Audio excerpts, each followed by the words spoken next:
Mismong si Pangulong Bongbong Marcos ang nagsabi, mahalaga ang sex education bilang tugon sa tumataas na bilang ng teenage pregnancy sa bansa. Pagka teenager yung nanay, hindi marunong alagaan yung bata. Kung anong kakainin, kung nanganak na, kung ano ipapakain doon sa bata. Aniya, paraan daw ito para maituro sa kabataan ang consequences o kahihinat na ng maagang pag-anak. Children having children is a very difficult situation for both the child and the parent. Sinabi yan ni PBBM sa gitna ng pagkontra ng ilang senador at grupo sa panukala ni Senadora Risa Ontiveros na Prevention of Adolescent Pregnancy Bill. Kabilang sa mga isinusulong dito ang pagkakaroon ng Comprehensive Sexuality Education o CSE sa mga paaralan. Importante raw maging maalam ang kabataan sa teenage pregnancy. Sa paraang ito ay malalabanan daw ang maagang pagbubuntis. Hindi na po natin makukontrol.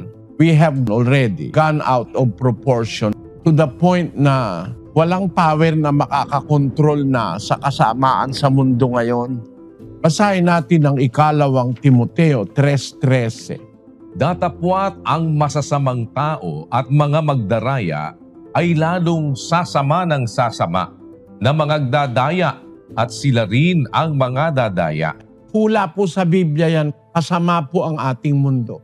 To the point na para makontrol mo, para magkaroon ka ng significant na power para makontrol, kailangan na po natin ang Panginoong Jesus. Kaya nga inihintay natin ngayon sa pamamagitan ng Biblia yung pagbabalik ni Kristo para siya ang kumontrol. Wala pong makakakontrol na tao. Masasayang lang ang effort natin na mag-isip tayo how to put everything in place. Wala pong makakagawang tao nun ngayon.